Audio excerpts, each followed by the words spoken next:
Nesse Entendido de Direito, a gente está recebendo o Dr. Antônio Ricardo, delegado de Polícia Civil do Estado do Rio de Janeiro, foi diretor do Departamento de Homicídios no Rio de Janeiro, onde ele tomava conta aí de delegacias de quase 20 municípios. Com 23 anos de Polícia Civil, participou, inclusive, do caso Marielle, que a gente vai tentar trazer para vocês alguns pontos que, logicamente, foram tratados na mídia, mas a gente vai tratar hoje com o olhar de um delegado de polícia civil, atuante e que atuou nesse caso. Muito obrigado, doutor Antônio, pelo convite, uma honra receber o senhor. Obrigado. Ao senhor, eu abraço e aperto a mão de todos os delegados de polícia do Estado do Rio de Janeiro, a polícia a quem respeito muito, tanto a Polícia Civil quanto a Polícia Militar do Estado do Rio de Janeiro, que presta um serviço absurdamente grande à cidade e ao Estado do Rio de Janeiro. Obrigado pelo convite. Eu gosto de salientar sempre que dar oportunidade para o profissional de segurança pública externar seu pensamento, externar o que ele vivencia, é muito importante para a sociedade, é muito importante para aquele que quer seguir a carreira. Sim. E para os profissionais do direito também, para a sociedade como um todo, saber que a polícia, em que pese uma parte da mídia e da sociedade querer colocá-la como o braço opressor do Estado, na verdade nós trabalhamos libertando a população da opressão, garantindo direitos individuais que são previstos na Constituição Federal, inclusive o direito de ir e vir, que nós sabemos aí muito recentemente, né, que as quadrilhas estão utilizando táticas de guerrilha para evitar a ação policial, impedindo que o morador da comunidade possa sair e transitar no seu veículo, né, de forma normal. Não é muito elegante, mas eu vou começar a desconcordar do senhor do começo. Quando o senhor fala que os grupos armados aí, os grupos opressores, eles sim, são opressores de liberdade, do ir e vir, e das pessoas da comunidade e do Estado do Rio de Janeiro como um todo. Mas a região metropolitana do Rio de Janeiro, ela não tem sofrido com prática de guerrilha. Ela vive hoje uma guerra. Nós vivemos uma guerra hoje. O crime organizado, e eu sempre pauto nisso, na situação é a seguinte: eu não acho que o crime organizado seja organizado. Se ele se organizasse, a gente estava frito. Se não fosse a polícia atuante, a Polícia Militar do Estado do Rio de Janeiro, ela com um braço forte, e a investigação que as polícias civis, e eu chamo assim como polícias, pelas delegacias especializadas que tem, a gente teria um problema muito, mas muito maior. O cometimento de crime, a situação de colocado barricadas, o nível que a gente tem hoje do armamento que esse bandido tem, com fuzis utilizados em guerra, a quantidade de fuzis que tem na cidade do Rio de Janeiro, no estado do Rio de Janeiro, na região metropolitana. Eu chamo que o Rio de Janeiro é uma república. Nós vivemos alheios ao Estado brasileiro, porque aqui impera, sim, uma força muito grande, aonde os oprimidos são, sim, os moradores, e querem colocar na conta da polícia, em determinados momentos, pela mídia ou por má informação, e falam nisso porque as pessoas sabem ler só as manchetes, doutor. Isso é muito ruim. Eles não leem a matéria completa. A informação ela é muito rápida hoje, por situação de Instagram, de WhatsApp, de TikTok e outras redes sociais. A pessoa quer ver o fato, mas numa foto, num vídeo de 2 segundos, ou numa manchete, às vezes mal redigida, querendo pura e simplesmente o clique. E não necessariamente a informação que aquele jornalista, ou aquela pessoa, ou aquele delegado, ou aquele policial quer efetivamente falar. Faço uma pergunta ao senhor. A situação que a gente tem de armamento hoje na cidade do Rio de Janeiro, no estado do Rio de Janeiro, a região metropolitana falando mais fortemente, Baixada Fluminense e a cidade do Rio de Janeiro, essas armas chegaram na mão desses bandidos. Eles chegaram na mão dessas pessoas. E aonde está o erro? E aonde chegou e por que chegou nesse ponto o Estado do Rio de Janeiro? Segurança pública, a gente não tem uma fórmula matemática para dizer e dar uma resposta, mas nós temos alguns fatores que são prejudiciais a segurança pública no Rio de Janeiro. Temos fronteira marítima extensa. Nós temos rodovias ligando o Rio de Janeiro a praticamente o Brasil inteiro. Nós temos aeroportos que fazem voos também para o mundo inteiro. Além desses aeroportos que são oficiais, temos também algumas situações de clandestinidade de navegação e aeródromo. Aeródromos clandestinos. Então, e a facilidade que existe de movimentação de barcos pequenos fazendo também essa... Exatamente. Então, a Baía de Guanabara já não é de hoje que ela é utilizada para práticas criminosas. Para você ter uma ideia, a primeira apreensão de cocaína no Rio de Janeiro, que se tem notícia, foi em 1920. Uau. Um navio que estava atracado no porto do Rio de Janeiro. Um navio de origem italiana. Então, o tráfico de drogas no Rio de Janeiro, então, tem mais de 100 anos? Tem mais de 100 anos. Uau! E o tráfico fomenta a criminalidade no Rio de Janeiro. Esse é o grande motor da criminalidade no Rio de Janeiro. Além do tráfico propriamente dito, nós temos roubo de veículos, roubo de cargas, roubos a transeuntes. Agora, recentemente, uma ação na comunidade da Maré.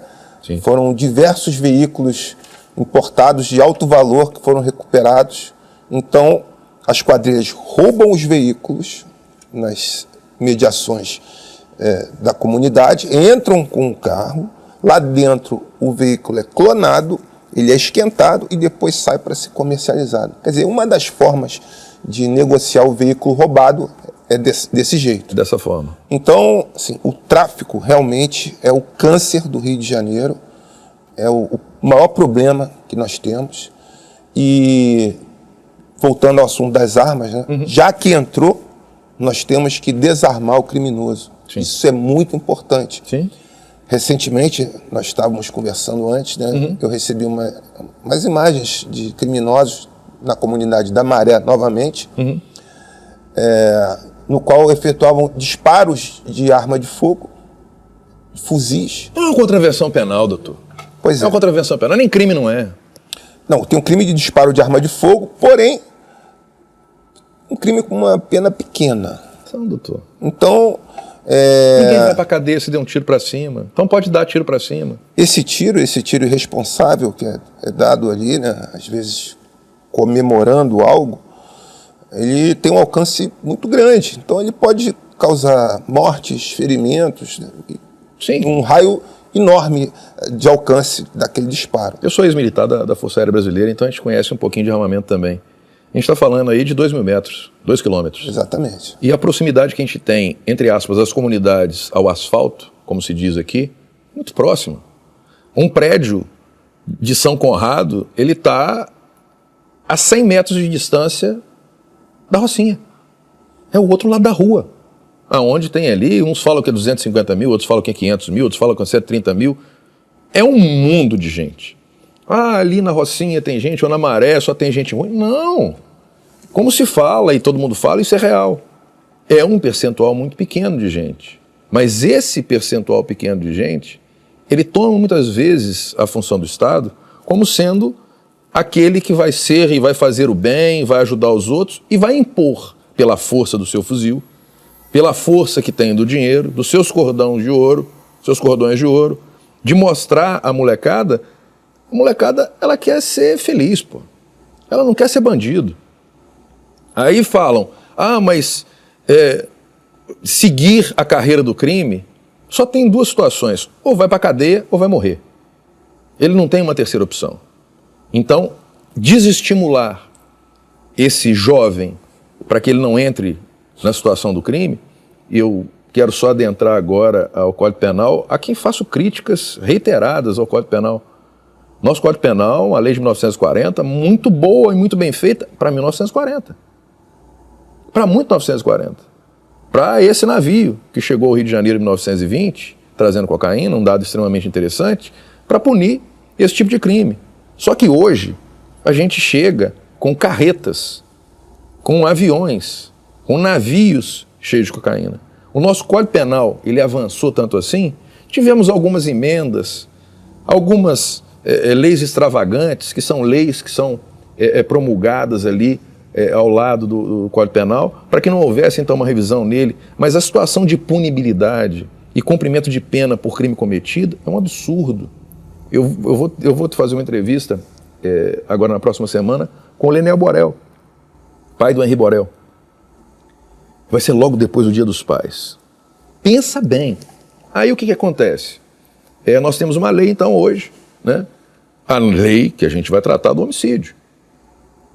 O homicídio, vamos colocá-lo aí da forma mais qualificada que seja, pena máxima, se não me recordo, 12 a 30, né? 12 a 30. Então, se ele tiver alguma atenuante lá, o Jairo e a Monique tiverem algum atenuante, alguma benesse da lei, eles pegam menos de 30 anos. Mas vamos dizer que peguem 30 anos. Esse crime é hediondo, doutor? Hediondo. Hediondo, falando que é hediondo. Mas ele vai ser considerado hediondo? O homicídio qualificado é considerado crime hediondo. Então, mas ele vai ter progressão de regime? 2/3, né? O regime mais rigoroso. Então, o regime mais rigoroso. Ele vai ter progressão de regime. Sem dúvida.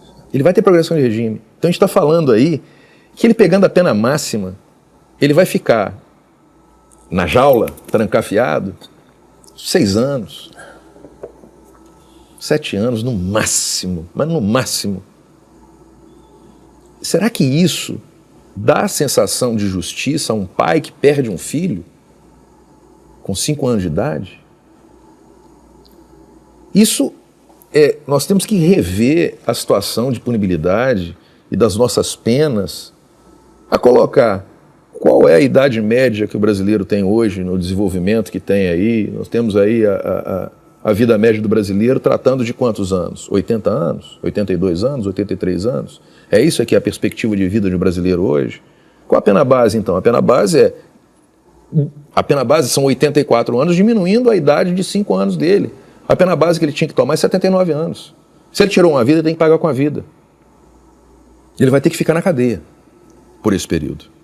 Agora, absurdamente, a gente não tem isso. Então, ou melhor, você incentiva e dá ao criminoso uma falsa sensação do quê? Eu cometo esse crime aqui, vou ficar lá 2, 3 anos na cadeia, depois eu volto para delinquir de novo. Agora, se o cara chega, eu posso pegar até 80 anos se eu matar uma criança. Se eu matar um jovem, eu pego 70 anos. Eu vou matar o Evandro, eu vou ficar 30 anos na cadeia. Sem progressão de regime. Eu tirei uma vida. O cara está traficando droga.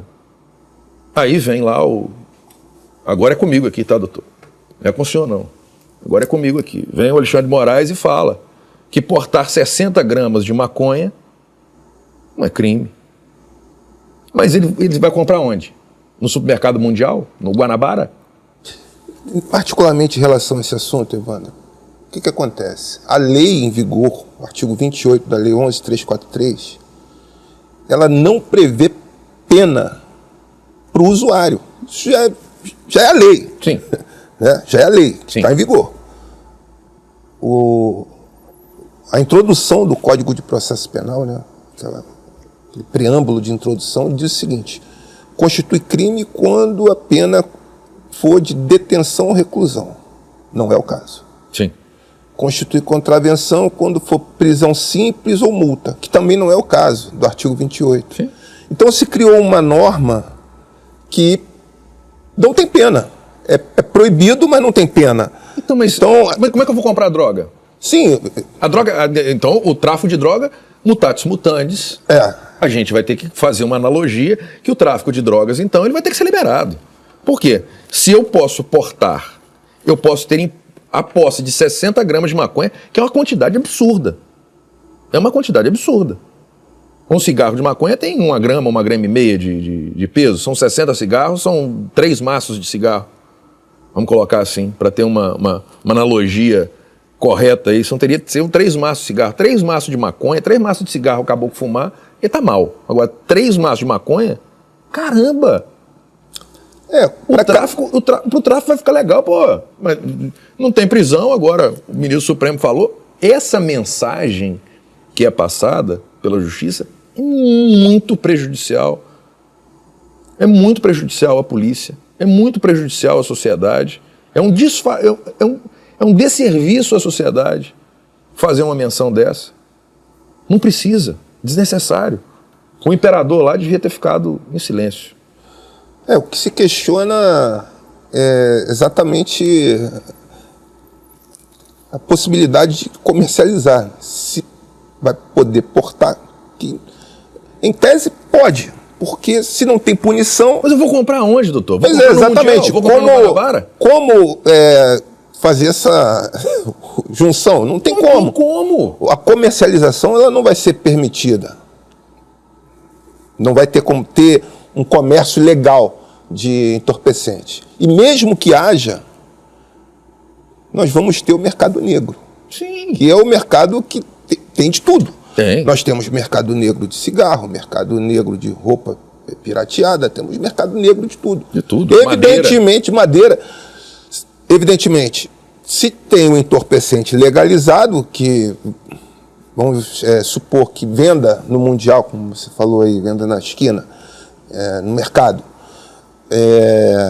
vai ter o clandestino, que certamente vai ser mais barato, vai ser mais potente, e por aí vai. É um caminho assim, é uma rua muito escura. Uma rua muito escura. Eu acho que, para mim, enquanto operador de direito, como professor que sou, para mim é um caminho muito escuro. Enquanto o mundo inteiro vê a situação da droga como uma pandemia, onde ela está destruindo famílias, destruindo cidades. Cidades nos Estados Unidos estão lá com K9, não sei como é que chama, é K8 ou K9. Já tem no Brasil. Já tem no Brasil, em São Paulo, uma droga avassaladora. Você tem o crack que, tira a alma da pessoa. Eu estive em São Paulo uma vez, alguns anos atrás, que eu me deparei a primeira vez com pessoas usuários de crack, e esses usuários, você olhava para ele, o cara não tinha alma. Parece que a alma tinha esvaído dele, era um corpo, era um zumbi, entendeu? É uma coisa deprimente. Será que a irresponsabilidade de uma pessoa que está dentro do seu gabinete, que não vive a vida real, porque essas pessoas não vivem a vida real. Elas têm carro blindado, helicóptero blindado, eles têm uma pessoa que serve o café para eles e faz tudo para eles. Esses caras não vivem a vida real. Eles não sabem o que é a realidade. Um outro ministro supremo chega e faz, não pode fazer a operação no Rio de Janeiro enquanto teve a pandemia. O que serviu isso? Serviu para armar, para organizar o crime organizado que estava ali meio capengando por conta de ações policiais. Essas ações não policiais... foi só isso, né, Evandro? Ficou muito claro que o crime organizado no Rio de Janeiro já não está mais só no Rio de Janeiro, né? Ele está bem proliferado para o Brasil afora. Aí o que aconteceu? O criminoso associado àquela facção, ele vinha para o Rio de Janeiro. Sim, veio passar férias aqui, porque aqui não tinha polícia, e a polícia não podia atuar. Com Rio Grande do Norte, Pará, veio exatamente, lá, com o argumento de que aqui não... Tá tranquilo, tá aqui não podem pegar a gente, porque teve uma... O que é isso, ministro? Pelo amor de Deus. Ao contrário do que esses criminosos pensaram, não foi uma boa vir para o Rio de Janeiro, né? Principalmente no Complexo do Salgueiro, em São Gonçalo, que algumas lideranças foram neutralizadas. E Rio de Janeiro não pode ser um lugar para o criminoso vir se divertir, achar que aqui ele está... Quem tem que passar férias aqui é turista. Com certeza. Bandido não tem que vir aqui passar férias, não. E o confronto com a polícia, ele tem que ir para a vala. Eu defendo o policial, eu defendo todos os policiais. Por que não teve nos jornais aí, na Rede Glóbulo, que a gente não pode falar muito o nome aqui, senão a gente eles não gostam que fala. Na Rede Glóbulo lá, por que não teve o policial de rota? Não foi homenageado lá. Mas agora, o menino lá de 13 anos que teve lá um tiro em confronto com a polícia, ele teve aí, não, a polícia agiu de forma intempestiva, de uma forma muito forte, muito rigorosa. O que é isso? O Rio de Janeiro tem lugar que realmente hoje não dá para andar. Na verdade, Evandro, é a soberania nacional. Eu vou além. É o Estado. É o Estado presente. O lugar que você tem que pedir permissão para um grupo criminoso para transitar... Isso é absurdo. O Estado não é soberano ali. Não tem soberania. Não. O que democracia é? Ali você precisa dizer para todos, para a população de bem e para o criminoso que quem é o Estado do Rio de Janeiro. E ali vai acontecer as coisas que tem que acontecer. Não pode o grupo criminoso determinar que horário que você vai entrar, Ele como vai é que legislar? você... Vai legislar, exatamente. Então não tem como ser diferente. Não tem como ser diferente. Não, eu sou muito a favor da polícia, e aí polícia, eu digo, é o Estado presente. É a ponta do Estado, é o que está mais próximo de mim. Eu venho de uma cidade pequena, de Minas Gerais, Muriaé. Era pequena quando eu nasci, hoje não, hoje é uma região metropolitana, onde abrange ali um monte de cidade. Vamos até quase Juiz de Fora, nas divisas, então ultrapassamos o estado do Rio, pegamos ali Itapiruna, é tudo nosso. Estado do Espírito Santo, pegamos um pedaço, a gente não tinha praia, mas a gente pegou também Iriri, Piúma, ali, é tudo nosso. Até Guarapari a gente tem a região metropolitana de Muriaé. Brincadeiras à parte, sempre respeitamos os policiais. Aprendi a respeitar o policial militar, a respeitar o delegado de polícia. Tínhamos ali a convivência e o respeito mútuo. Hoje, perdeu-se esse respeito. Por quê? Porque os criminosos agora que dominam é o cara que está cheio de cordão, que o cara vai lá postar uma foto com um cara desse. Engraçado que... Desculpa te interromper, mas você falou da foto, eu gosto de tocar nesse assunto. Eu trabalhei com um comissário que eu admiro bastante, o comissário Daniel Gomes, e ele trabalhou no caso do Tim Lopes. Sim. E nós até já batemos papo sobre isso, um bate-papo muito interessante. E o que aconteceu nesse caso? Ele foi fotografar, foi buscar imagens dos criminosos que estavam lá no feirão das drogas. Uhum.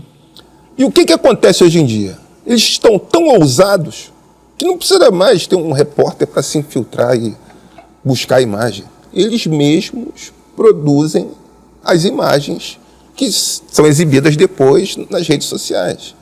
Então, para você ver como é que a ousadia ela só cresce. Só cresce. Né? Então, você falou um pouco antes das penas. Sim. Um roubo, né? O criminoso pega 3 anos e meio, 4 anos. Com um ano e pouco, ele já está na rua. Então, mas aí ele vai delinquir de novo. Vai delinquir de novo, É barato, a pena que ele paga é barata. Nos Estados Unidos existem alguns estados, e 2 como exemplo sempre também, que é a lei dos 3 crimes.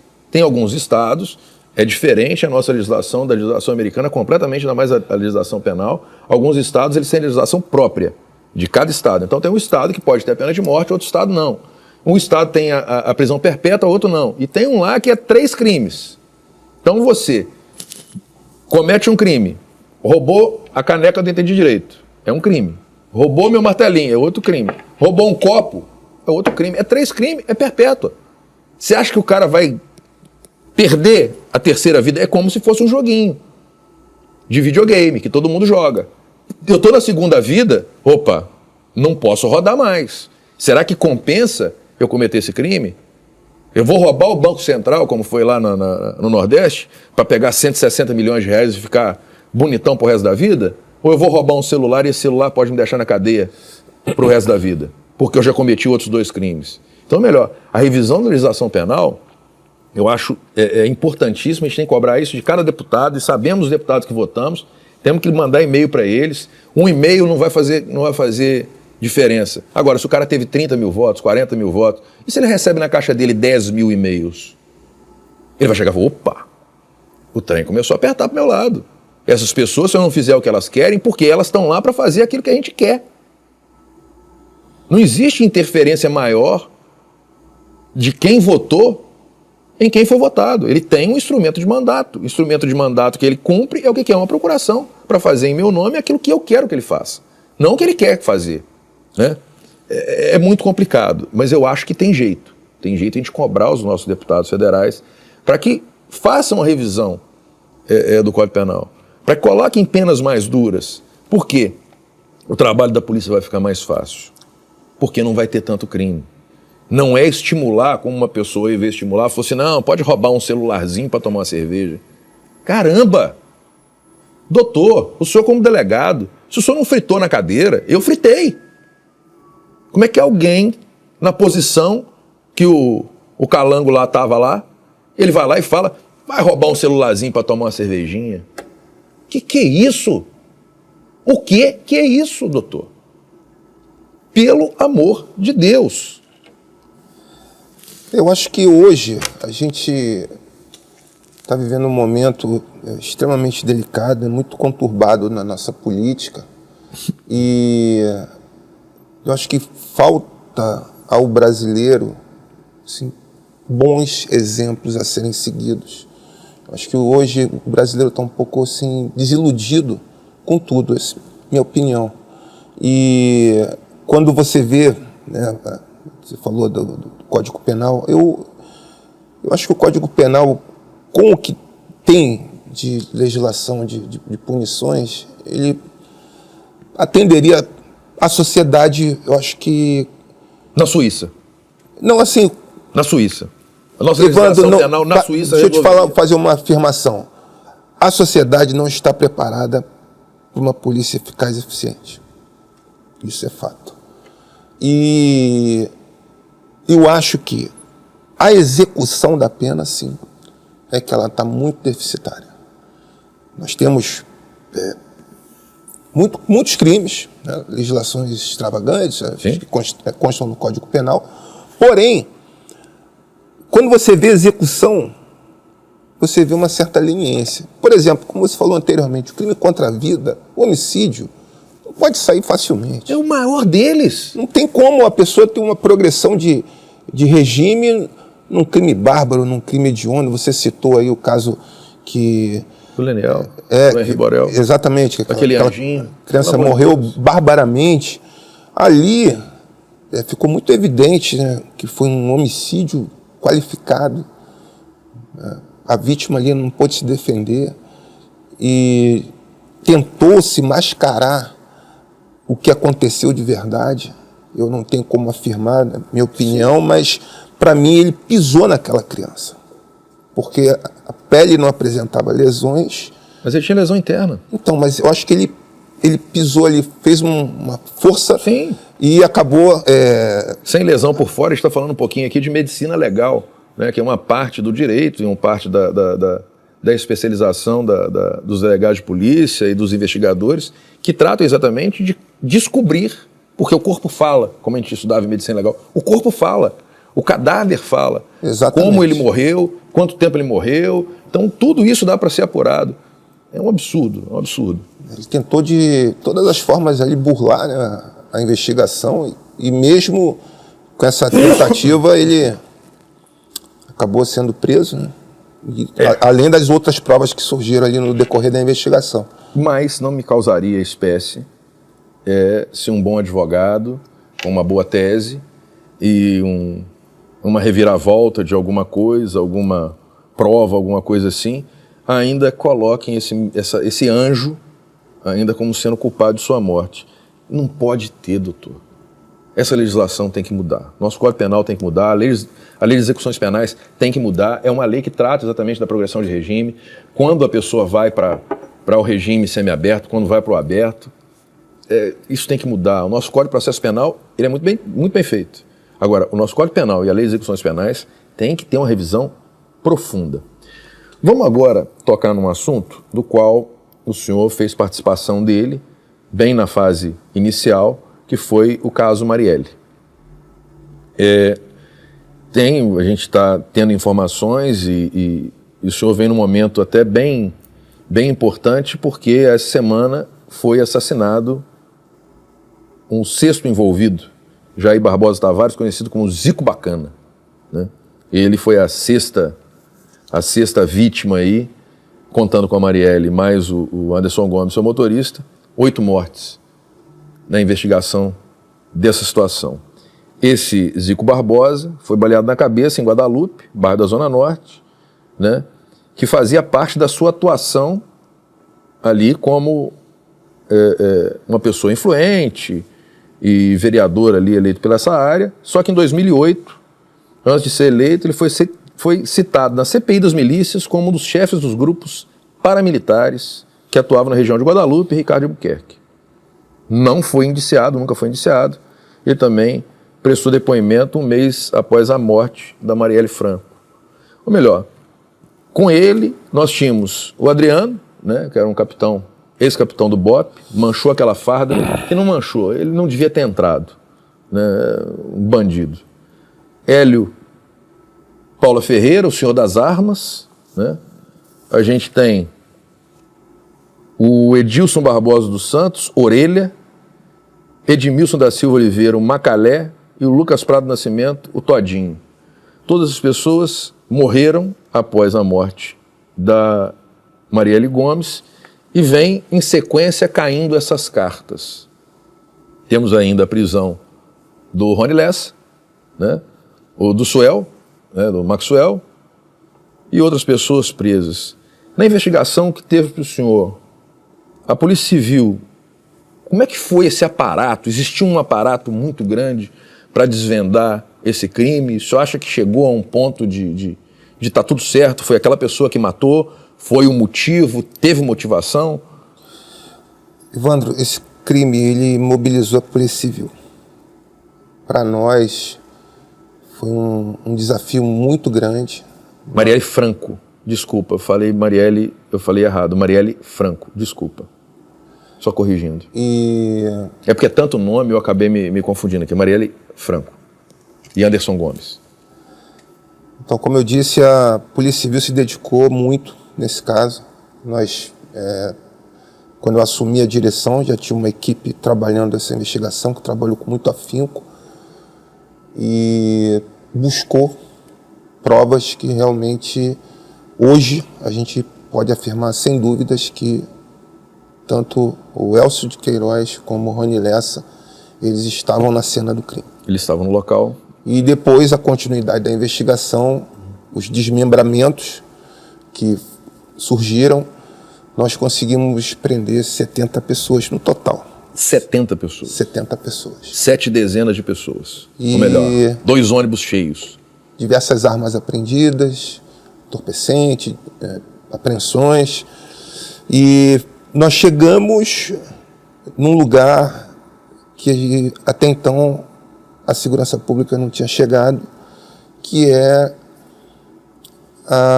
o escritório do crime, que era um grupo de matadores de aluguel que vem atuando no Rio de Janeiro já há algum tempo. Igual de filme, que o cara lá é contratado, tem uma arma boa, ele é especialista em arma, ele tem um fornecedor de arma, ele tem um fornecedor do carro. É igual filme, igual roteiro de filme.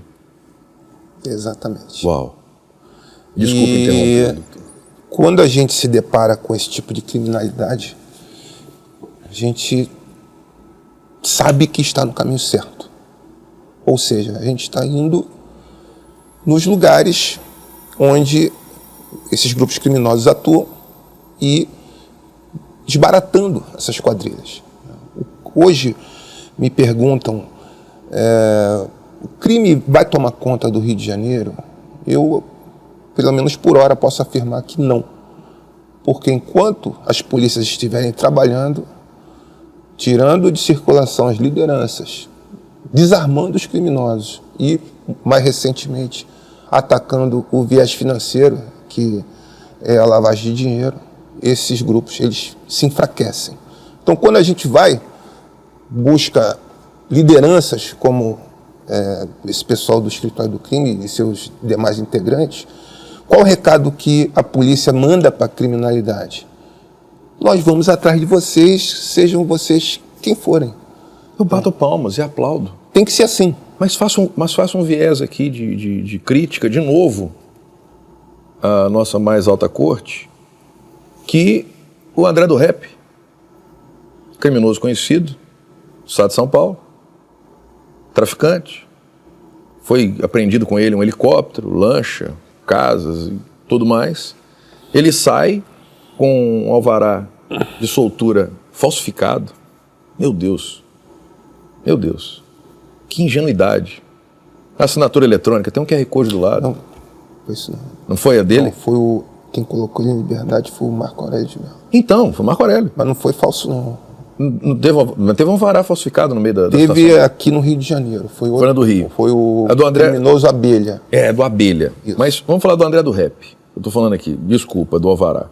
Do André do Rap, foi devolvido para ele os bens. Que não foram fruto do trabalho dele. É só pegar o imposto de renda dele. Vamos pegar a Receita Federal. O que o ex-ministro Marco Aurélio deveria ter feito? Vamos chamar a Receita Federal. Qual a proveniência do dinheiro que está aqui? Para você ter helicóptero, para você ter lancha, para você ter diversas casas e mansões. Vamos ver. Está tudo descrito na Receita Federal. Você pagou imposto disso tudo? Só na Receita Federal ali ele já estava na água. Mas não, devolveram o helicóptero. O helicóptero estava prestando serviço para o Estado de São Paulo. Com transporte de órgãos. Devolveram o helicóptero pro cara. Meu Deus do céu. A polícia faz o trabalho dela. Faz o trabalho de investigação. E vem uma pessoa e solta na canetada. Meu Deus, doutor. Deve ser duro. Você está do outro lado ali, você está na ponta da polícia ali, enxugando gelo. Quando a gente lida com um criminoso desse quilate, é muito difícil recapturá-lo. Não, o cara com um potencial financeiro desde ter um helicóptero, de ter lancha, de ter dinheiro, como é que ele faz? E isso mobiliza a polícia como um todo. Porque é gasto. É o que eu falei anteriormente, quando a gente tira de circulação a liderança, você enfraquece a organização criminosa. Por mais que ele esteja segregado em algum presídio e consiga de alguma maneira transmitir suas ordens, seja por visitação, às vezes por advogados mal intencionados. E às vezes por celular mesmo que está dentro das cadeias. Ou próprio celular. Ele fica fora de circulação. Então isso é importantíssimo. Regime diferenciado. O cara ficar em cela individual. O cara ter o banho de sol dele, ok, ele vai ter o banho de sol. Quanto tempo? Pergunta um médico lá. Doutor, quanto tempo ele precisa ficar no sol para ele ter a sua vitamina D reconstituída? 2 horas? Ele fica no banho de sol 2 horas, depois jaula. E quando acontece esse tipo de situação de a pessoa ser colocada em liberdade, né, isso aí acaba desmobilizando toda a nossa estrutura de inteligência, né, porque, como eu disse, tirando de circulação a liderança, aquela facção ela vai ficar enfraquecida. Não é à toa que nós temos aí, por exemplo, o Beiramar, que já está preso já em RDD, né, regime disciplinar diferenciado, já há bastante tempo. Sim. Porque ele é uma pessoa que realmente, se ficar em liberdade ou se ficar aqui próximo ao Rio de Janeiro, ele vai causar mais transtorno do que ele já causa. E o nome dele parou de ser mencionado. Mas por quê? O Beiramar morreu? Não. Ele está em regime diferenciado de cumprimento de pena. Ele está na tranca.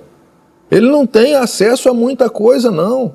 Se coloca o cara numa situação dessa, primeiro, o cara que vai assumir o lugar dele, vai ser o chefe, opa, eu estou numa posição aqui, se eu pegar uma pena, eu vou ficar nessa situação. Será que eu quero isso para minha vida? Se o bandido chega e falar, não vai dar em nada, eles vão prender minha SUV importada e daqui a pouquinho eu vou estar com ela de novo. Eu vou ter minha casa apreendida, daqui a pouquinho eu vou ter ela de volta. Eu vou ficar lá, eu vou ficar um tempo na cadeia, daqui a pouquinho eu volto para tomar posse de novo dos meus negócios. É empresarial a visão. Doutor, me causa muita, mas muita espécie. Eu fico muito chateado em ver a situação de uma execução de pena tão branda. Eu vejo o trabalho da polícia, o trabalho de investigação de polícia, eu vejo o trabalho dos investigadores de polícia, a quantidade de operações que se faz, um ajuntamento de provas, uma quantidade absurda. E isso tem que ser feito e tratado, é o nome que se dá, é o tratamento da informação, com cruzamento de informação, de ligações telefônicas. Hoje, uma pessoa, para cometer um crime, ele tem que ser um fantasma para ele não ser pego. Eu vou sair do meu prédio, eu tenho 3 câmeras me filmando. Eu tenho uma 4ª câmera filmando a placa do meu carro, onde vai dar o horário onde é que eu estou. Eu tenho meu aparelho de telefone celular, que ele está falando onde é que eu estou, o horário que eu cheguei e o horário que eu saí, a velocidade do carro que eu estava, aonde é que eu passei, os pontos que eu passei. Então é melhor, ela me coloca na cena do crime ou ela me tira da cena de um crime. Interessante esse assunto, Evandro, porque se criou uma discussão, no caso da vereadora Marielle e do motorista Anderson, em que o Google defende uma tese de que o direito à individualidade da pessoa se sobrepõe a qualquer coisa. Seria uma garantia absoluta. Não. E quando nós fizemos algumas representações junto à Justiça. A Justiça de primeira instância concedeu as ordens e o Google reiteradamente vem descumprindo, chegando agora no STF com esse argumento. E aí eu acho que é importante a sociedade entrar nesse debate, né, até os parlamentares também, já que eles estão lá, né, como você muito bem salientou, nos representando, para valorar esses direitos. Esse direito que o Google alega ser absoluto, ou seja, incontestável, é realmente incontestável? Não pode ser. E o que acontece? Muito se cobra que a investigação não andou, já tem algum tempo, mas isso foi um dos fatores que dificultaram o bom desenvolvimento da investigação. Se essa informação já tivesse chegado anteriormente para os investigadores, o Rony Lessa estaria naquela rua, naquele local, dentro nós já carro. teríamos avançado muito mais. Esses 70 chegariam a mais de 100. Uau! Mais de 100. Entendeu? E todos eles com algum tipo de envolvimento? Todos eles com algum tipo de envolvimento. Uau! Interessante também, nesses 70, foi a Operação Submersos 1 e 2, que foi por conta do descarte das armas ali na Barra da Tijuca, né, no quebra-mar. E esse momento foi um momento de muita apreensão nossa, porque a Marinha do Brasil nos auxiliou, fazendo uma busca fantástica, um equipamento que eu nunca tinha visto. Não, as nossas Forças Armadas têm inteligência absoluta e têm equipamentos que os brasileiros desconhecem. Fantástico. A Marinha, como Polícia Judiciária, que é a Polícia Judiciária do Mar, é fantástica. Então, foram localizados objetos no fundo do mar, onde a testemunha indicou. E isso causou uma apreensão muito grande em todos. E falou, que bom, vamos achar as armas, né? Aí, nós chegamos lá, nós solicitamos mergulhadores, e pegamos os melhores mergulhadores do Rio de Janeiro, bombeiro, militar da Marinha, tinha do Exército também. E o dia que foi feita a busca, no sentido de encontrar os objetos que eram indicados pela análise, o mar estava muito mexido, estava sem visibilidade nenhuma. E nesse mergulho, como é que é feito? O GPS dá o posicionamento, e em cima daquele posicionamento que nós temos, o mergulhador desce e vai circundando aquele ponto, aumentando a área de atuação. E achamos alguns objetos, e uma coisa que foi muito interessante, muito curiosa, né? Achamos uma arma de brinquedo, uma arma de plástico. Uau! Quando a gente estava, achamos uma arma. Mas não foi essa a arma do crime. Exatamente. Mas foi um trabalho muito exaustivo. Vários mergulhadores passaram mal no dia. A gente só pegou fera, tá? Só gente casca grossa, só gente de alto nível. E nos ajudaram muito, muito. Isso foi um dia inesquecível, realmente, mas infelizmente a gente não conseguiu encontrar.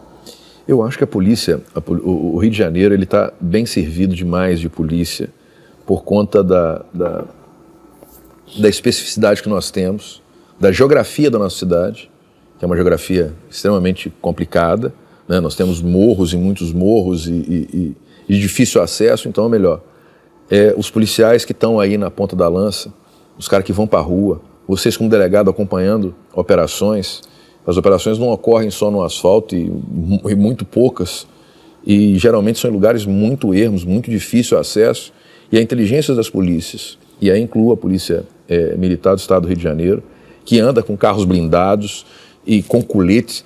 Doutor, ver um jornalista fazer uma reportagem na Cidade de Deus usando um colete à prova de bala, escrito TV, é revoltante.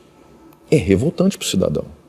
Agora, você vê que esse Rony Lessa, né, o que está indicado aí como sendo a pessoa que fez e deu o tiro, né, e disparou os tiros que veio ocasionar com a morte, tanto da Marielle quanto do Anderson, ele estava com arma de guerra e de alta precisão na mão.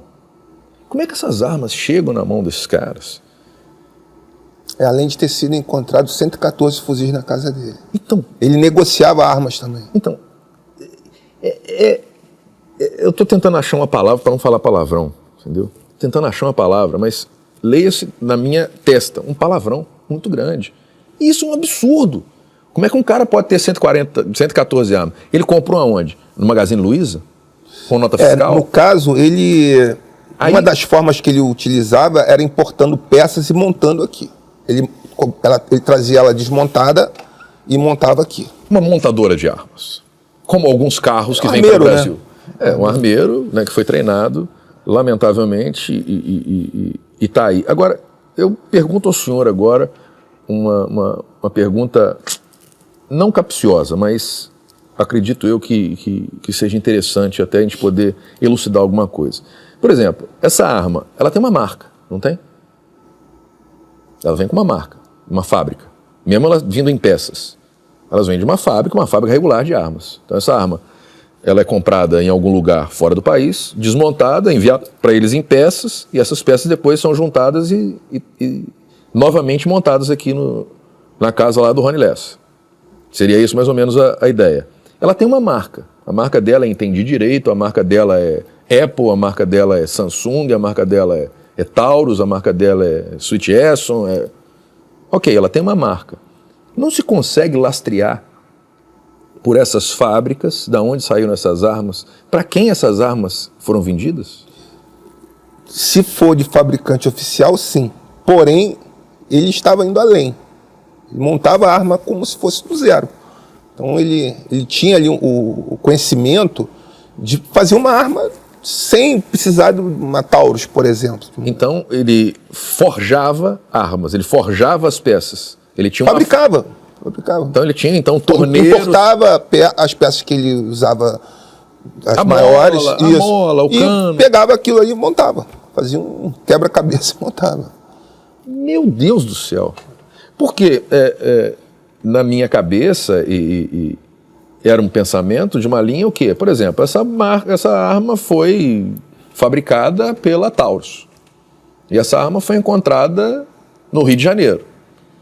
Ô Taurus, essa arma, mas o número dela está raspado. Mas tem como saber de que lote ela foi fabricada? Que ano ela foi fabricada? Dá para identificar? Será que a gente tem alguma... Normalmente, quando a arma é raspada, o perito usa um produto que é mais ou menos igual ao do chassi do carro, que ele consegue identificar a numeração. Uau! Entendeu? Então, se a gente tem a numeração, a gente tem o chassi. É como se fosse um carro. A gente sabe. Nós conseguimos chegar ao, vamos dizer assim, para quem a fábrica vendeu inicialmente. Então, e dali seguir em frente. Olha que coisa linda. Então, a gente tem para quem essa arma foi vendida. E depois disso? Só tem algum caso específico que chegou a quem comprava essas armas lá da fábrica e repassava? São várias coisas, né? várias ocorrências, mas assim, o que é normal? A arma chegar no mundo do crime, né? na organização criminosa, no narcotráfico, ela normalmente chega via fronteira terrestre, marítima ou aérea, e algumas vezes é desviada das forças policiais, outras vezes é desviada das forças militares e outras são importadas ilegalmente, né? E quando ela chega ilegalmente, ela muitas vezes já chega com a numeração suprimida. Nós tivemos uma apreensão, a Polícia Civil fez uma apreensão grandiosa no aeroporto, que as armas estavam com a numeração suprimida, mais de 100 fuzis. Então já vende já com a numeração suprimida. Então, assim, é um trabalho que é muito técnico. Sim. Né? E a perícia aí é fundamental para a gente conseguir rastrear o armamento. Né? Mas então, eu acho que é lastreável, e esse lastro que a gente pode chegar do fabricante, no caso do Rony Lessa não, porque ele fechou o ciclo, né? Ele estava fabricando, ele era o fabricante de arma, não era nem montador. É a arma que ele usou não foi as armas que foram apreendidas. As armas apreendidas eram fuzis. Sim. Ele usou uma metralhadora MP5 para o cometimento do crime. E essa metralhadora ela não foi achada. Essa metralhadora é MP5? É. Ela é o quê? 9mm? 9mm. 9mm. Então, melhor. Era uma arma de altíssima precisão a pouca distância. É, sim. Porque um fuzil, ele tem... E faz muito barulho também. Então ele não teve nem o problema de chamar atenção. Ou ela tinha o silenciador? Tinha silenciador. Tinha silenciador. Mas comparando uma metralhadora e um fuzil, o barulho é muito maior do fuzil. Sim. O barulho do fuzil é um estrondo. Sim. E certamente vai chamar atenção. Então, foi um crime muito planejado. Eu sempre falo isso nas matérias, ele utilizou um tecido que se coloca no braço, que chama-se manguito. Sim. Pescadores utilizam para não pegar sol. Gente de bicicleta. Isso, exatamente. Alguns atletas de basquete usam até para ajudar na musculatura. Isso, exatamente. Então a testemunha visual, ela disse que era um homem negro, porque ele botou o corpo para fora, a parte do braço, sim, efetuou disparos e quem viu falou, olha, é um homem negro. Mas ele estava com manguito negro. Exatamente. Uau.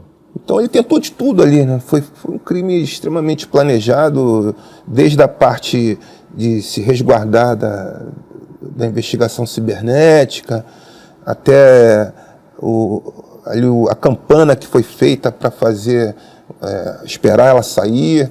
Foi um crime que teve um planejamento muito grandioso. E hoje, com a confissão do Elcio, isso só corrobora o que nós já fizemos, né? Um trabalho que chegou à prisão dessas duas pessoas. E nessa confissão que ele faz, ele dá detalhes e coloca as pessoas nos seus devidos lugares. Ele tinha sido preso antes. E naquele momento ele não disse nada. Não disse nada.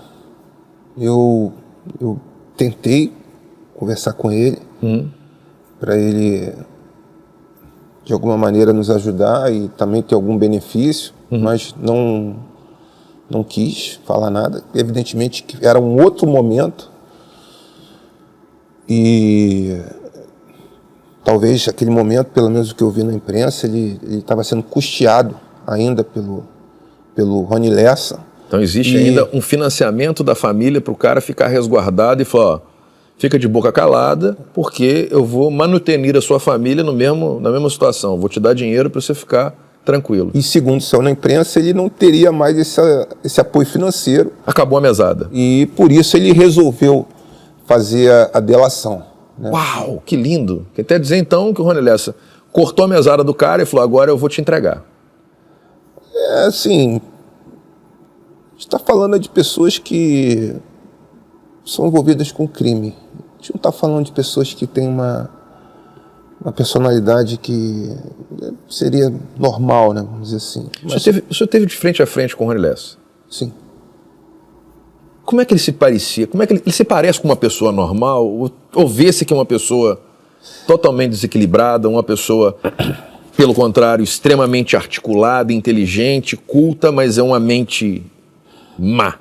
Eu, quando fui delegado de homicídios em 2009, ele participou da operação que eu coordenei, a Operação Temis.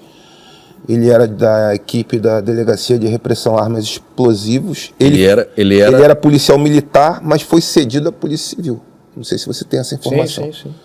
E nessa época ele trabalhou nessa delegacia e ele ia me apoiar de vez em quando lá. Eu nunca tive participação direta em operação com ele. Sim. Mas a gente conversa com as pessoas e todo mundo fala que ele era um cara extremamente conceituado, qualificado, querido junto aos companheiros, sim, um cara completamente destemido e, assim, era até admirado pelos seus pares, né, por conta do arrojo que tinha. Sim, um policial extremamente treinado. Eu pensei que ia chegar lá e me deparar com uma pessoa frágil mentalmente, já debilitado, mas foi muito firme no que falou, continua malhando todos os dias, fisicamente está bem. Forjado mesmo como um grande homem. Sim. Mas desvirtuou para o lado do crime por conta de dinheiro, por conta de milícia, por conta de gatonete, por conta de operação de gás, por conta de água. Ou melhor, para ter uma vida boa e morar num condomínio de alto padrão, na Barra da Tijuca, inclusive aonde tem uma casa o ex-presidente, que era vizinho dele. Exatamente. Acho que ele não mora mais. Já vendeu lá, eu acho. Vendeu. Quem? O ex-presidente. O ex-presidente. Mas assim... Tentaram colocar na conta dele que ele teria... Isso é um absurdo, cara. Isso é um absurdo. Em algum momento foi ventilado pela Polícia Civil que existiria o envolvimento do ex-presidente na situação... O episódio do porteiro que foi uma coisa muito sui generis, né? Porque surgiu na investigação esse acesso. E quando a gente segue na investigação, o porteiro vem com essa informação. Só que a gente, nós sabíamos que ele não estava em casa. E aí depois de um tempo a imprensa conseguiu essa informação e noticiou. E ele estava numa viagem, né, ex-presidente. Sim, estava fora do país, inclusive. E deu uma declaração bem incisiva ali, achando que era alguma coisa direcionada, e absolutamente. Né? A gente tem que investigar, né? Sim. Sim, o inquérito, né? Você que é professor, né? Busca a verdade real. O que é a verdade real? O mais próximo do que aconteceu naquele fato. Sim. Como é que a gente vai buscar a verdade real? É em cima de depoimentos, perícias, análises, vídeos, fotos. E você vai fazer uma sequência lógica para dizer, olha, Lógico, aconteceu isso, materialidade, e investigando, né, em cima das provas colhidas, nós chegamos à autoria, que é o fulano de tal. Então nós temos ali autoria e materialidade, e a investigação está concluída. Assim que trabalha a Polícia Civil. Então, a gente não pode descartar ali nada, ainda mais uma investigação desse nível. Uma investigação que demandou muito trabalho, muito esforço. Nós tínhamos uma equipe com um delegado, agentes, dedicado exclusivamente àquela investigação. Não fazia outro caso. Por conta disso, doutor, por conta da situação do Rony Lessa ter uma casa no mesmo condomínio à época, na casa do ex-presidente Bolsonaro, o senhor acha que foi isso que causou essa comoção pelo caso Marielle, essa repercussão internacional, essa repercussão de todos por Marielle, e hoje ela ter uma irmã ministra de Estado cujo currículo é irmã da Marielle? Não conheço nada que ela fez absolutamente antes a vida pregressa da irmã da Marielle, sem criticá-la, absolutamente, mas acho que qualificação para ser ministro de Estado, eu acho que tem muito mais gente para ocupar aquele cargo. Ela, como irmã de Marielle, ela vai lá e consegue um ministério, um governo. Você acha que, objetivamente, o ex-presidente Bolsonaro ter uma casa naquele condomínio e o Rony Lessa ter uma casa no mesmo condomínio, isso deu a repercussão que o caso tomou? Sem dúvidas.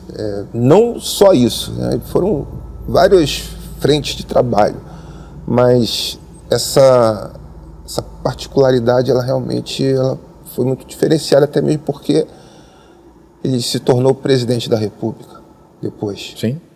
Na época do fato ele era deputado e depois se tornou presidente da República. Isso realmente acaba gerando uma série de especulações nesse sentido, né? Então foi uma situação muito inusitada, porque nós já sabíamos que ele não estava em casa, mas a imprensa acabou noticiando e aquilo se tornou um fato internacional. Deixa eu fazer uma outra pergunta agora. Esses vazamentos seletivos, que são seletivos, e o jeito do tratamento que a imprensa dá a determinado tipo de informação. Como se dá a notícia? Como se faz a manchete? E a manchete cria-se mitos e acaba com reputações, acaba com carreira.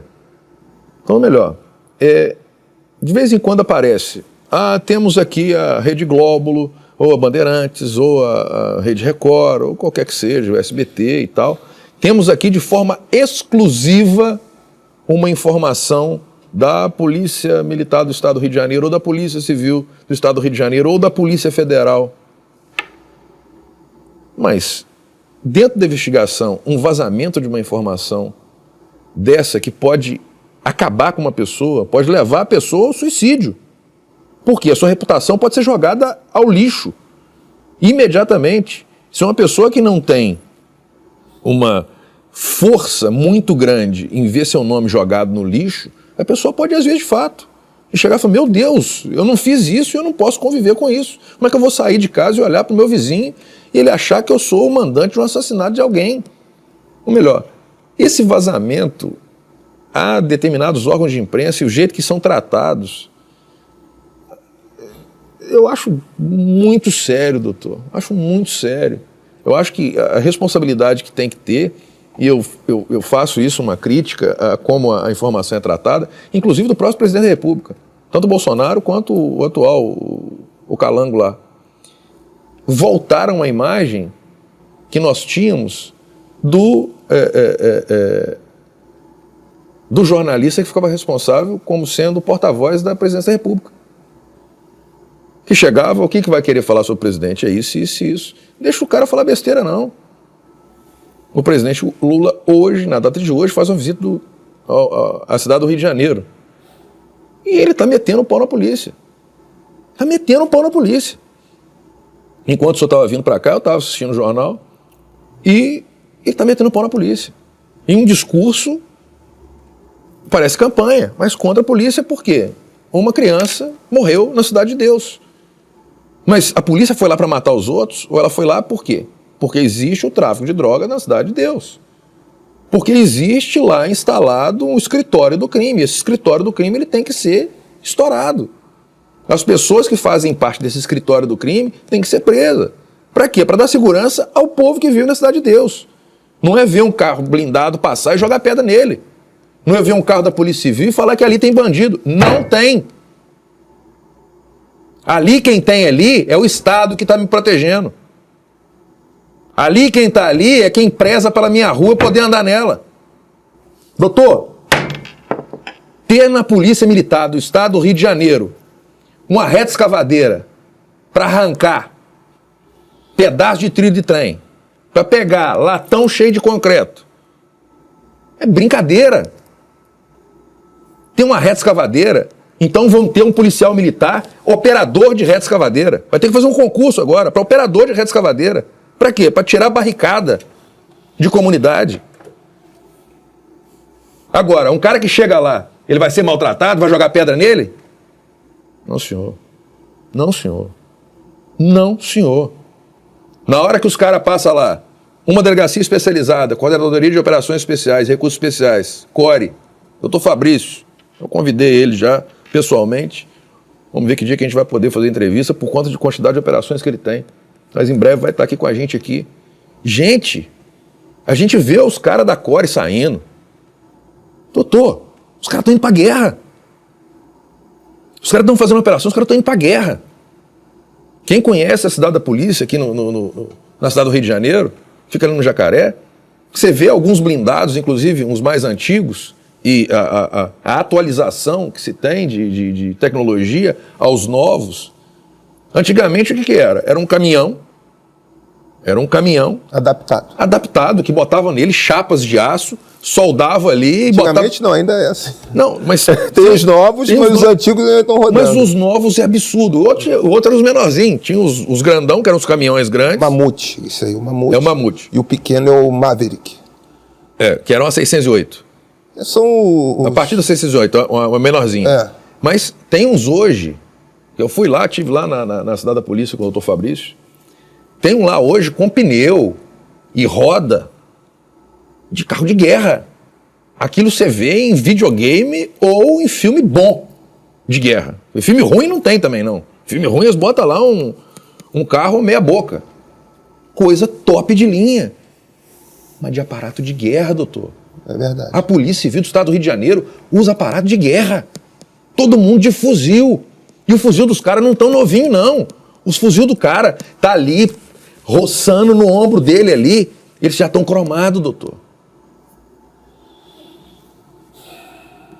Eu vejo cada vez mais aquele saudosa obra de ficção chamado Tropa de Elite e Tropa de Elite 2, mais atual do que nunca.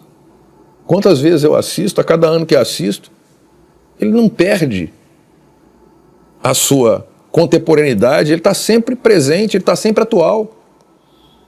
Tem que mudar.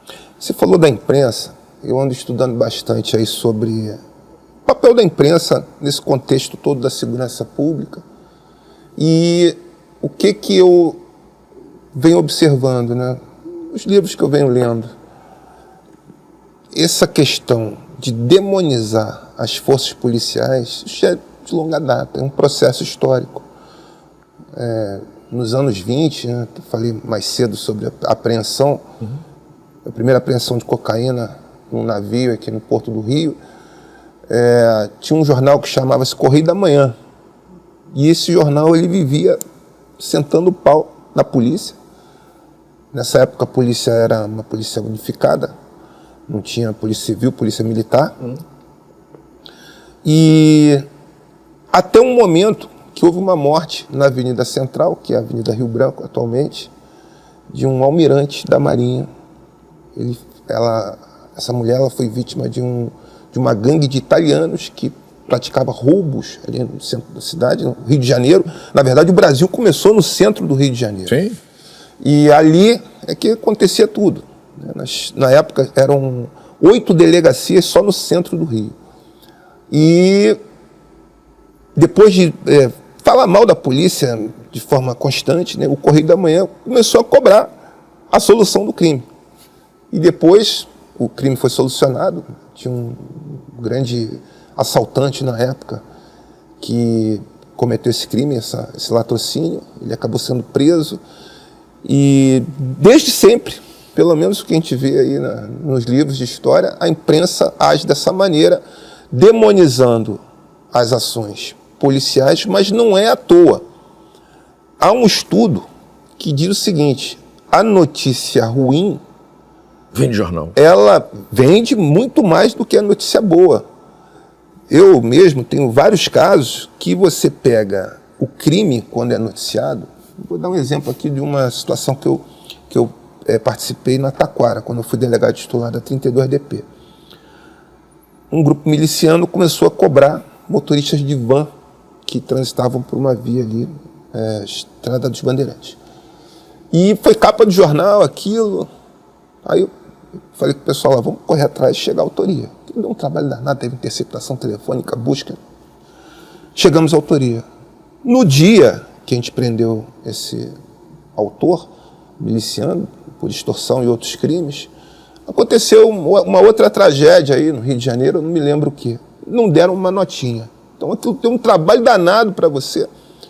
E qual a importância, qual a relevância de você também passar para a imprensa? Você dar satisfação à sociedade e dizer para o criminoso que eu estou fazendo alguma coisa. Exatamente. Então, prendendo. Ele cometeu o crime, o grupo criminoso que ele pertence está por trás daquilo. Olha, pô, os caras estão aí, os policiais estão aí, a polícia está em cima.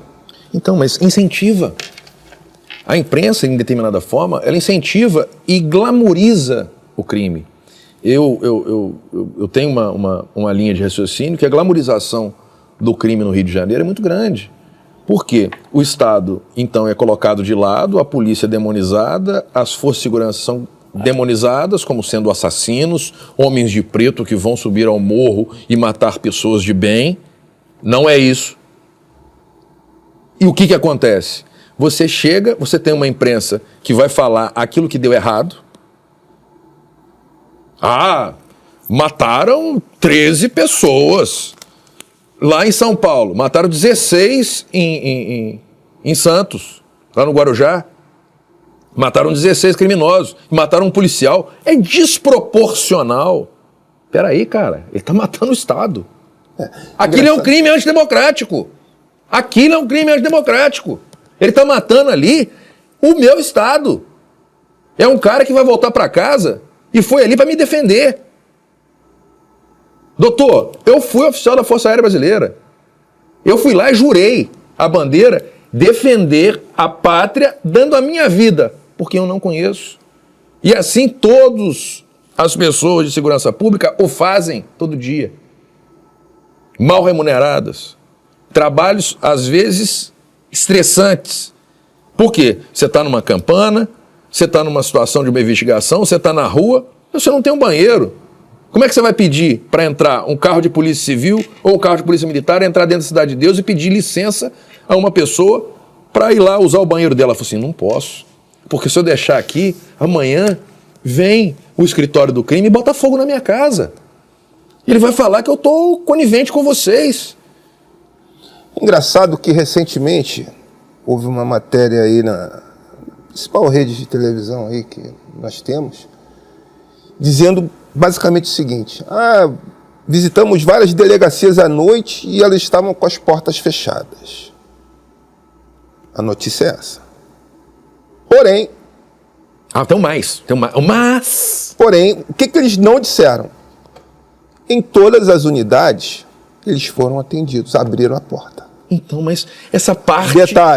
Detalhe. Nós temos uma lei estadual que está em vigor, Lei 699 de 1983. Ela fala várias coisas e, dentre outros assuntos, ela diz que o efetivo da Polícia Civil em 1983 deveria ser 18 mil policiais. Está na lei. Hoje? Está na lei. Quantos são hoje? Isso, 83. Quantos são hoje? Hoje somos 7 mil. Sendo então, que... diminuiu 11 mil. E a população aumentou e o crime aumentou. Não, mas estamos em 1983. Estamos em 83. 83 era regime militar. Mesmo em 83 já estaria defasado. Não. Mesmo em 83. Aí, essa mesma matéria, ela não cobra o cumprimento da lei. Isso não vem de jornal. Porque o policial... Tem pessoas que até acham isso, que a gente tem pele de aço, não sei. Você vai tomar conta de uma delegacia de porta aberta esperando qualquer um entrar ali a qualquer momento. Sendo que vocês é que vão ali atrás do bandido. Às vezes, o policial de plantão está ali praticamente sozinho, porque ele tem às vezes um ou outro ali para revezar. Sim. Né, no seu quarto de hora. Sim. E fica ali atendendo o público de madrugada, tendo que guarnecer um prédio Sim. oficial. Sim. E... pode ser invadido. O que pode ser invadido? Lá tem droga, lá tem arma. Exatamente. A gente pode ser vítima também da violência. Sim. Né? E quando se faz essa matéria, que eu reputo extremamente tendenciosa... Maldosa. Não é nem tendência, é maldosa. Aí, o que acontece? Ninguém fala nada, tipo, por que só tem 1 ou 2 policiais à noite? Por que está tão deficitário esse atendimento? Então, assim, acho que a imprensa tem um papel muito relevante para cobrar, para denunciar, para demandar. Porém, não é só cobrança. Dá tem crédito, que ir também no foco do problema. Dá crédito. Dá crédito, exatamente. Por quê? A ação policial, você vê o jornal do almoço, ou das 19 horas, todos os canais. O que fala o tempo inteiro? Ação policial. Se não tivesse isso, o Datena estava morto. Exatamente. Então, o Datena estava morto. Mas só mostra o que é. Olha, o corpo no chão, tá lá, sangue, quantas perfurações. Essa pessoa é boa. Peraí, puxa a capivara dela lá. Puxa a capivara dela lá. Ah, teve 16 passados, mas era uma pessoa de bem. Era uma pessoa de bem. Recentemente foi uma pessoa presa aí com 37 anotações criminais. Isso é até assustador, né? Por conta do nosso Código Penal permissivo, pernicioso. A nossa lei de execuções penais perniciosa aos bandidos. Por quê? Porque quem tem legislando está com medo de ser preso? Por isso que ele não muda a lei penal? Tenham coragem, senhores deputados federais. Honrem seus votos, honrem seus mandatos. Modifica essa lei. Bota a cadeia. Doutor, estamos avançando no tempo e sei que sua agenda é extremamente apertada. Desde já agradeço o tempo dispensado a gente. Agradeço muito. fazer uma pergunta agora que fique no ar. O caso Marielle, tem mais alguém para ser presa do alto escalão? Ou melhor, aquele mandante efetivo? Ou está esclarecido na cara do senhor? E outra pergunta que eu faço. Uma tentativa, a segunda, que houve a primeira, de federalizar o crime, ou melhor, passar a investigação para a Polícia Federal daquilo que foi feito e muito bem feito para a Polícia Civil do Estado do Rio de Janeiro, que é a competente para julgar esse crime. Os crimes de competência da Polícia Federal, esse a gente não está envolvendo ele. Isso é um assassinato, é uma morte de 2 pessoas, então é uma morte de uma parlamentar, ou melhor, existe também tendência a isso para descredibilizar a Polícia do Estado do Rio de Janeiro, para tentar criminalizar alguém, ou o senhor acha que o trabalho da Polícia Civil foi muito bem feito e não deve absolutamente se cogitar federalizar absolutamente nada? Bom, eu, antes de sair da direção do Departamento de Homicídios, eu dei uma declaração pública na imprensa dizendo que nós iríamos solucionar e que a linha de investigação de ter mandante era a linha principal, e assim que eu continuo acreditando. Eu, como disse anteriormente, nós prendemos 70 pessoas. Ela morreu por causa da milícia? Foram grupos criminosos, né, que estão por trás dessa morte, né, dessa ação. Isso a gente não tem dúvidas. Mas, em relação à sua segunda pergunta, afirmação, eu assim, quando vejo essa delação do Elcio, confirmando tudo o que a gente já tinha falado, isso é um motivo de muito orgulho para a gente. Porque... É motivo de ter uma nota no jornal agradecendo a todos os policiais, delegados, investigadores que tiveram horas e horas, e dias a fio, tomando conta disso. Sim, o inquérito, quando nós saímos de lá, ele já constava com cerca de 40 volumes. 40 volumes? 40 volumes. Cada volume são 200 páginas. Tá, sim, vamos dizer, tá feio, porque... 40 vezes 200 vão dar 8.000 laudas. E tem muita coisa ainda que depende de análise de inteligência artificial e de dados que ainda não chegaram do Google, e realmente esse quebra-cabeça, ele está, na minha opinião, próximo do fim. Eu acredito nisso, assim, nós já tínhamos até, como eu falei, dado declaração pública nesse sentido, e não acredito que não tenha um mandante nesse crime. Eu não tenho... Eu comungo do mesmo pensamento. Doutor Antônio Ricardo, mais uma vez agradeço ao senhor, dou o meu abraço ao senhor, abraçando todos os policiais civis, todos os delegados de todas as delegacias especializadas e aquelas do interior do estado do Rio de Janeiro, todas do Brasil, a todos os delegados, tem os amigos delegados de polícia do estado do Rio, em Minas também, gente que eu dei aula, hoje são delegados, são promotores de justiça, mas hoje especificamente aos delegados de Polícia Civil, a Polícia Militar, que faz um trabalho também excepcional.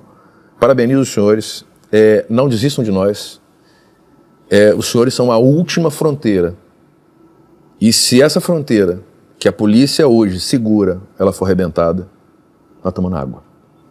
Agradeço essa disponibilidade que o senhor teve de colocar a sua vida a serviço da sociedade. Muito obrigado, meu aplauso, a minha honra. Se eu tivesse uma medalha, eu daria ao senhor. Obrigado. Se eu tivesse um diploma, eu daria ao senhor, em nome de todos os policiais civis do estado do Rio de Janeiro. A única coisa que eu posso lhe dar, singelamente, é uma caneca que simboliza isso tudo. Show, muito obrigado. Tá? Eu agradeço muito, o senhor faça as considerações que quiser para encerrar.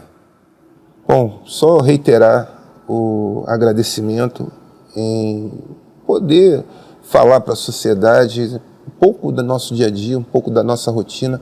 Essa investigação, que foi uma investigação realmente que foi muito diferenciada. Nós tivemos ali várias frentes de investigação. Eu continuo acreditando piamente que vai ser encerrado, que independente de quem encerrar, o importante é dar um ponto final nessa história. Eu acho que isso é o mais importante. Nós chegamos aos executores com menos de 1 ano do cometimento do crime. Eles estão presos até hoje. Isso só reforça a nossa tese de que eles realmente participaram desse evento criminoso. Até algumas pessoas, sim, informalmente perguntam: vocês não estão colocando na conta deles para dizer que o crime foi solucionado? Então agora, com a confissão dele, dando detalhes do crime, isso aí realmente é um motivo de muito orgulho, muita satisfação. E eu queria transmitir também um abraço a todos os policiais que trabalharam essa investigação, que foi um caso que realmente teve uma demanda muito grande. Eu acompanhei uma boa parte dessa investigação e sei o estresse que aconteceu, toda a demanda que foi feita da sociedade, da imprensa, e nós chegamos juntos lá, conseguimos dizer para a sociedade que a Polícia Civil do Rio de Janeiro é competente, a Polícia Civil do Rio de Janeiro tem capacidade. Nós somos a primeira polícia do Brasil, nós surgimos em 1808, não é à toa. E o trabalho dos delegados também que participaram dessa investigação, todos estão de parabéns. Até gostaria de dar uma informação aqui muito... Por favor. Interessante, né? De acordo aí com o que eu venho lendo, o chefe de polícia, no começo da polícia, ele tinha uma importância tão relevante na sociedade que, após exercer a sua função como chefe da Polícia Civil, ele era alçado ao cargo de ministro do STF. Não sei se você sabia disso. Não. Inclusive, Pontes de Miranda, que é um processualista, né, quem fez direito, né, estudou Pontes de Miranda no processo civil, foi delegado de polícia e depois foi alçado ao cargo de ministro do STF. Então, eu tenho a minha crítica aqui, e essa é mais uma. Eu estava até conversando com o Rica Perrone, e uma situação que a gente estava tratando, o que é? Vamos eleger o melhor advogado pela OAB, vamos eleger os melhores juízes e embargadores pelos juízes, vamos eleger os melhores... As classes vão elegendo aqueles que são os mais destacados, com mais artigos, os mais capacitados, para que então o presidente escolha.